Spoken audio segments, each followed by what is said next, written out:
hello everyone. Welcome to the Immigrant Experience Show. I'm your host. My name is Moji Taiwo. I'm also the author of I Give Because I'm Blessed Because I Give, a chronicle of an immigrant's journey.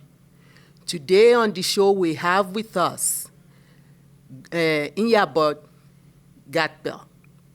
But before we introduce our special guest fully, I would like to share with you the tidbits of today.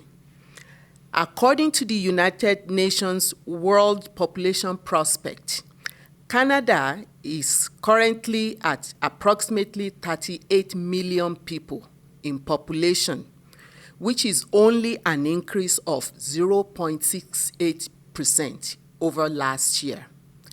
In essence, what that means is that Canada is highly dependent on immigrants and immigration for its workforce. On that note, I would like to welcome my special guest. My special guest, Nyabouy Gatbel, is a young immigrant woman of South Sudanese heritage, a businesswoman, a scholar, a model, an activist for humanity and social justice, a poet, writer, and author of The Fire Within. The Fire Within is a collection of poetry written in languages of English and Noor and published in 2015. Nyabouy, welcome. Thank you so much for having me, Moji. I'm really glad to be here. So, before we delve into anything too serious, I would like you to tell us about your journey, where it all started. I was born in a refugee camp in Nyabouy, Ethiopia, which is situated in southwestern Ethiopia. We lived there for 8 years, and then we came to Canada in 2002 as refugees. And we stayed in Ontario for a little bit, and then we moved to Calgary because we heard that they had a huge self-student population, and we wanted to be around people that were similar to us culturally, so we can be adapted to things like food and being shown around. And so my journey began in southwestern Ethiopia, being born in a refugee camp. So you came to Canada as an 8-year-old. Mm-hmm. What was the experience like for you as a child who did not speak English at the time? At first, it was exciting because I knew that, being removed from those conditions, that something better was on the other side. Because this was the West, it was very foreign. So when we landed, it was snowing in May in Canada. So snow was kind of the first thing that introduced us to the country. But I also knew that I was there to have opportunities to become the kind of person that I want to become. So initially I was very, very excited because one of the things I wanted to pursue that my parent instilled in me was education, having the opportunity to get an education, because in the camp there was an adequate education that was suitable for my people my age. Yeah. So you came to Canada with your parents and siblings. Mm-hmm. How many of you? When we came, it was my mom and dad and me as the eldest, and then my 2 little siblings. Now there's 5 of us because we have 2 brothers that have been born in Calgary. Wow, so you being the oldest, yeah. You have to really work hard to be a role model for your siblings. How has that been? Well, in most African households, or even immigrants, the eldest, whether it be a boy or a girl, you're given the most task in terms of leading the way of being a positive role model, because the idea is if you do good, the other babies behind you will do good as well. So it was, I had pressure to live up to certain standards because I had my little siblings looking after me. And knowing that I know you personally, you've done a wonderful job of that. As far as being a positive role model for your siblings and a positive young person in the community of immigrants, the community of Calgary, and also within your own South Sudanese community. I want you to tell us more about once you finished elementary school, you went into high school, and on and on. We would like to know more about what it took for you to be who you want to be. So obviously, Canada is a very is dominated by white culture. So we when we come here, we're told to assimilate to survive in a way. So luckily for me, when I was growing up, my identity of being a newer child or a newer woman, they were instilled. So I knew that my African heritage was very important as I navigate these waters in this country. So I would feel that my identity helped me deal with a lot of the challenges that I feel like would have broken someone, but because I knew that I had an identity, I have land, I have a continent that I can reference to, it made things bearable, it put things into perspective. And so I was committed to my educational and personal and business goal because I'm here to do what I'm here to do. And so when I did deal with racism and discrimination and all the other ism that this society would throw at you, because of the education I was receiving, I kind of understood the psychology behind it, and so I didn't take much of a hit because again, I think when you have an identity that is very solid, it helps you navigate the world because you get to understand, okay, someone with an identity will not have the same experience someone without an identity in the same context, and so it helped me deal with a lot of things because I had self-esteem. So if someone were to like say something mean to me, I knew I was human enough to defend myself back by either ignoring or coming with a better rebuttal. So I never saw myself as less than, that people can just do anything to me and get away with it. I just knew like I was a person, and that was instilled in my household because I was raised with a certain identity. So you did mention about some of the racism or some hurtful comments that you endured or you came across when you were going through, your younger years in school. Can you share some of those with us? And also, you referenced the fact that you were sure of who you are and your identity. Also, can you tell us more on how parents who are watching this show or children who are younger now will be in the position you were before, some of the things that you can say to them to help them withstand some of those challenges? So with identity, I really encourage parents to, no matter where they come from in the world, never be shy to tell your child who you are. Always be proud because I feel like before a child can have pride in who they are, mom and dad have to have pride in themselves because you serve as the best example. So growing up, it was no secret that we were Nuer and we were South Sudanese and we were African and we were black and proud, all those things. So I grew up in a household where those things were very important, and then everything else came after. So I knew when I went out in the world, I had an identity. Because my parent told me that identity, and it was something that I lived through every day. And also, I am bilingual, so I speak Toknat, which is a Nuer language, at home. And so when we're at home, we speak Toknat, and so then it reinforces like, okay, outside you are a child, you're trying to not fit in, but you're trying to make your way into that new world. But once I come home, my identity is cemented because I'm speaking my native tongue, I'm eating my native languages, I'm watching films and music in my own mother tongue, and so it gave like, it was like a cocoon of a really good experience because you knew you knew who you were. And then once my parent taught me those things, it was so easy for me to like other people's cultures because I had a culture. So for example, the indigenous Canadian culture, I loved it too because I'm like, even when they were dancing and they were singing, some of them echoed to my own culture because I was aware of it. I got to see similarities in other people's cultures, and I was able to connect everyone's culture somehow to mine. And also about the ism, whether it be the racism, the colorism that I've experienced.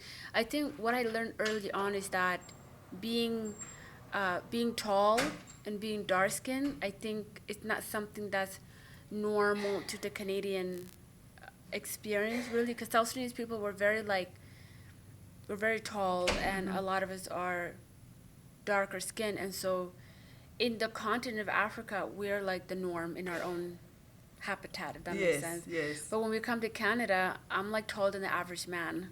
So then it becomes like, then you stand out more. But then in my own cultural context, I'm actually like, so in my own cultural context, being 5'10" and a half or 5'11", you're kind of really short. Okay.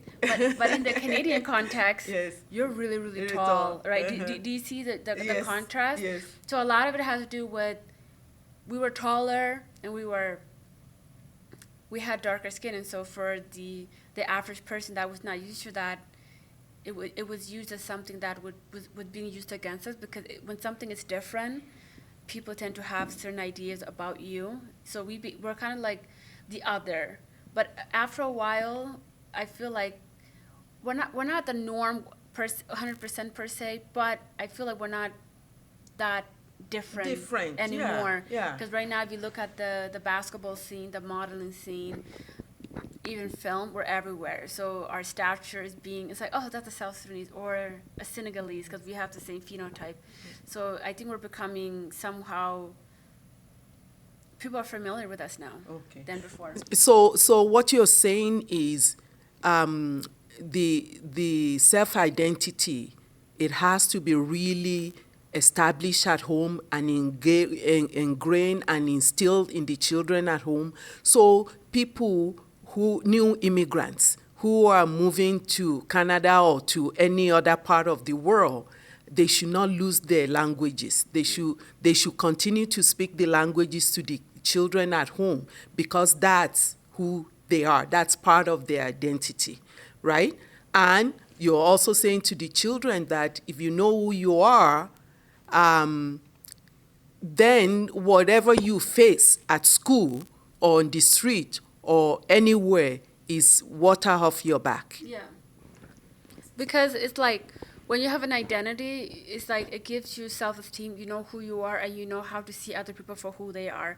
So growing up, I realized either I was dealing with a kid who had an identity or who didn't. And the people who didn't most of the time were the people that did the most hurtful things. Because I feel like at the end of the day, everybody wants to relate to something. Everybody wants to feel like they have a culture that they can celebrate and, a history that they can relate to. And, sometimes because of the assimilation policies here, I think parents want to not get children involved in their culture and their history because of maybe they're embarrassed, they're shameful. But that's really the weapon that will make, it's like, it's a tool and it's a very, very strong foundation that no one can weaponize it against you, because when you're very, very solid, nothing can happen to you without you understanding it. So I think parents have to understand that if I want my child to succeed and become all that they can be in this world, they need to have an identity first. Yes, you said it very well. So now I want to know more about your journey into post-secondary, into business, into the literary world. So what have you been up to? So as you said before, so in 2015, I published this book. It's called The Fire Within. So it's poetry in Tugnat and English. And so this book is bilingual because, like I said before, identity is very important. And I understood that if I'm going to write or if I'm going to be in the world, I want to be represented. I want my Canadian upbringing to be represented. I wanted my newer heritage to be represented and my self-esteem identity to be represented. So when I wrote this book, so this book deal with a lot of contemporary African issues and a lot of the issues that are happening in South Sudan. And so for me, writing is something that I have fallen in love with ever since I came to this country and ever since I started education, especially in elementary, as early as grade 2. I realized, okay, there's power in words, there's power in writing. And so luckily for me, I had teachers at West Dover Elementary School that actually made me fall in love with writing because from my positive experience, they've kind of helped me with my journey of reading and writing as a kid in ESL, getting situated in this country. So this is a shout out to West Dover Elementary School in Calgary. Yes, and the Southeast teachers. Calgary. It Yes. also shows the power that teachers have on children, so they can make children or they can break them if they use their position incorrectly. So we thank those teachers who are making contributing positively into children's lives. So tell us more about other things that you've been up to. So I have the Perman Maternity Project that I started in 2014, and that has to do with healing the maternal line. So I believe that Africa's renaissance or revival is rooted in the feminine healing, because I feel like because of the colonization that we have gone through, the Black woman has taken a hit. And until we can heal her, I feel like nothing else will make sense. So I want to make it a norm and I guess a new way of being, that we have to heal the feminine within our families, within our society. So Paramin just means that all women are equal. So by virtue of being born, you're equal. In your mother's womb, you're equal to another woman. So it goes beyond race, class, education level, socioeconomic, and whatnot, because it's about your essence. You being a human being is what makes you equal to other human beings. And then when you add gender, now you use your gender in a way to help and heal society. So what I wanted to do with the project, I wanted to have those conversations within our society so people can heal. Yeah. And you're doing a very good job of that. And, I see that the future is bright for you. And because it's bright for you, we're all going to benefit from that bright future. A future where there is peace and love and harmony. So you, aside from West Dover, can you think of any other person who has impacted your life positively? I would say my mom.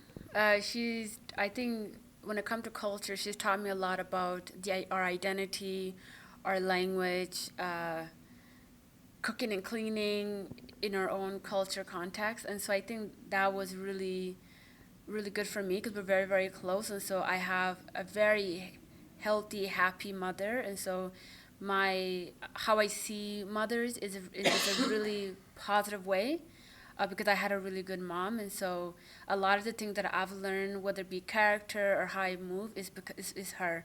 So she is, even for example, during my university study, like, she would be the one to push me on my lowest days and say, okay, we got to go to school, So she has been very, very, like, consistent in supporting me in everything that I do. So you went to U of C, I believe. Yes. So tell us about your experience at U of C and what you studied. So my degree is in global development studies, in the Faculty of Arts. And I loved my degree because it was challenging. We studied a little bit of everything, and I would say it challenged me in a positive way to become the type of individual I need to become to bring about change, in my own little way. In this case, my focus was on the change in our African immigrant communities, and eventually on the African continent. And so a lot of the courses, we were really debating about the future of the world. What is it going to look like? Is it going to be one where we get recolonized, or is it going to be a future where Africans control their own fate? And so that's what I love about UOC. And I really, for example, one of my professors, his name is like Dr. Caesar Apentek, he's Ghanaian. And so I've taken some courses with him. I've gained a lot from him, because I think when you go to university, seeing Black professors is fun. It's awesome, because you feel that representation. And so I would say people like him made university fun for me, because when I went to his classrooms, it was like we were learning a lot of things that from an African perspective, because he's an African person. So I would say U of C so far has been a good experience. Well, that's wonderful. And I can relate to what you're saying as far as it's important not only at the university, but in every and all educational institutions for children to see people that looks like them from time to time, so that they get a complete picture of the world, that we're all here together, regardless of our shades of colors, the way we sounded, our languages. It's good for children to see representation in every educational institution. So, what do you think your future will look like? What next is in stock for you? So What's next for me is now with school being done, I'm going to focus on the business side of things and just getting more serious with my writings and publishing more books. But most importantly, I feel like my future is in part of getting Africans to understand that the African Renaissance is going to be with us. So I see a very healthy, wealthy, prosperous Africa, and I feel like my generation is going to be part of that, and so I'm excited to be part of that. So a lot of the things I will do is to help that come into fruition, and just to get the African consciousness, awakened. Thank you. Anything else that you wish to share with our audience, young, old, new immigrants, and people who are wanting to emigrate to Canada or anywhere in the world in the next little while? I would say Canada is a beautiful country. We're multicultural, and I would say that out of most nations on earth, we're the most tolerant. I think we go through stuff. I'm not saying we're a perfect nation, but I feel like in terms of you realizing your potential, this is the best place to be. So I would encourage those who can come to come.